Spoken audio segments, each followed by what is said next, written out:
Hello, everybody. This is Ijaz Khan from Innovation Enterprise, and I'm joined by a very special guest who will be speaking at this year's Chief Innovation Officer Summit that's taking place in Sydney on September the 6th and 7th. We have Rajesh Vasa with us today.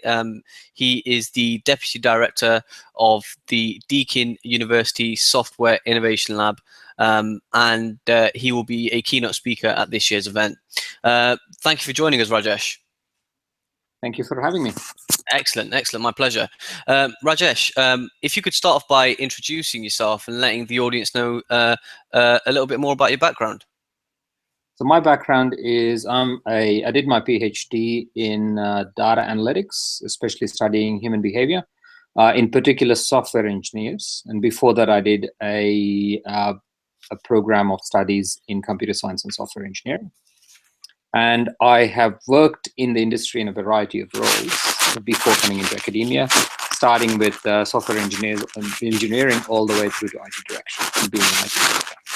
And now I'm the Deputy Director of an Innovation Lab. Okay, excellent. So in terms of the event itself, it's very heavily focused on innovation and where some of the challenges that we have with innovation, some of the opportunities that we have. So in your opinion, what do you think are the main challenges in innovation for which need to be addressed to allow the overall sort of ecosystem to progress further in 2016? What are the main challenges, do you think?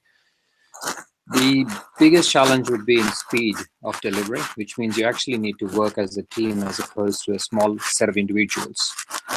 And to some extent, we need patience because innovation, unfortunately, is a roller coaster ride with some ups and some downs. And when you are down, you really have to tolerate some failed ideas.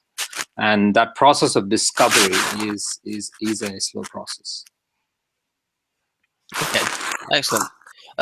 Yeah, I mean, I think completely agree with you there. I think there's a lot of challenges when it comes to innovation. It's such a sort of broad topic area, such a broad word which covers a lot of many aspects. I think it has a lot of challenges associated with it, but that requires also to think in what it is in the description. So think in an innovative manner, work in an innovative manner to ensure that you overcome these challenges. So yeah, I completely agree with what you mentioned there. So in terms of, you mentioned innovation strategy. You know, in terms of successful innovation strategy, what do you think are the main factors behind successful innovation strategies?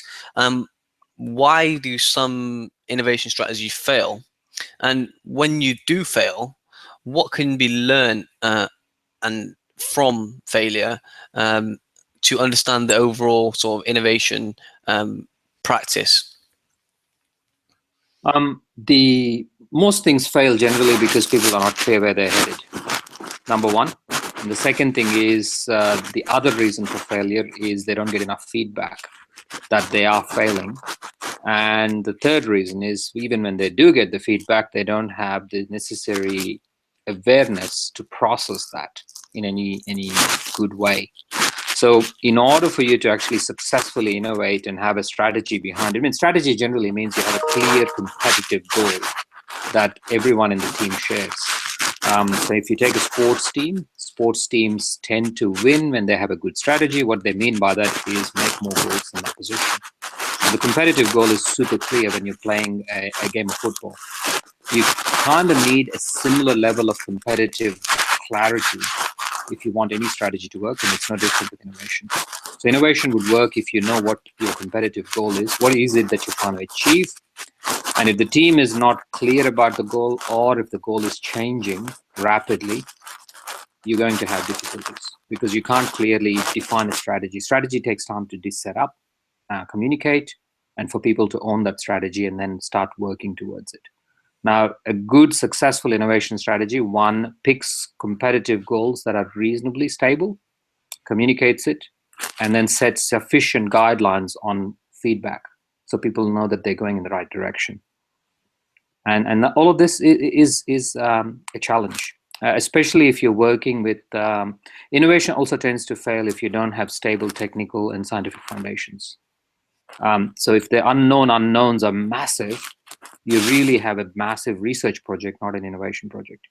Innovation tends to be successful when the foundation of science and technology is there, but what you're trying to do is creatively assemble an interesting solution. I think, yeah, certainly. I think one of the, especially I've noticed in the sort of startup ecosystem, especially, is that there's sort of a lack of appreciating the feedback that you get, the ideas that other people have for you, and really going with what you sort of believe in your heart of heart, even if that may be wrong. I think, like you mentioned, feedback is probably one of the most important sort of aspects of what separates you from sort of failing and then innovating, and really what can take you from one side, so from the failure side to the successful side, is listening. So I completely agree with you there. Next question would probably be following up from that. Obviously, you're part of the software innovation lab at Deakin University. Yeah. Now, one of the most important topics and one of the key things when it comes to innovation, just enterprise in general, is collaboration. How important is it, do you think, for organizations, universities like yourselves, to participate with a variety of different organizations, ranging from startup to corporates? How can that collaboration process drive overall innovation? Again, if we are collaborating with startups, we need to give them time to grow. So some startups can move fast. Startups often do really quick movement in technology. Where they struggle is actually in building a business model and making a viable business out of it. So they can produce technical innovation at a breakneck pace, and then everything slows down when they try and actually push this into a viable business. Now, large companies, the exact opposite is the issue. So they struggle to rapidly produce technical innovation, but they have very established channels and they can push something that is built. So this is where the collaboration is. The trade-offs are that startups can gain from existing channels and depth of knowledge from large companies. And large companies, if they leverage the technical speed at which a startup can put something together, then both of them win and win. That's the trick, is to actually knowing what the strength of a startup is, and not actually expecting a startup to come in with, here's the technology and here's 10,000 companies that will actually use this solution right now. And that's where they all fall apart, is that there's a misunderstanding in what a startup can do and what it can't do. A startup is a startup. There's 6 people, fairly young generally, that come together to solve a problem in a novel way. So technically they're good, but not necessarily beyond that. Yeah. So that's where I would say, yeah, collaboration can work if they understand each other's strengths and weaknesses. Yeah. No, yeah, I think that's definitely, I completely agree with that. Putting together the strengths that you both have. So one has strength in one, the other has strength in a different area, and bringing them together creates more of a complete sort of business, complete sort of innovation overall, with technical aspects and business aspects covered.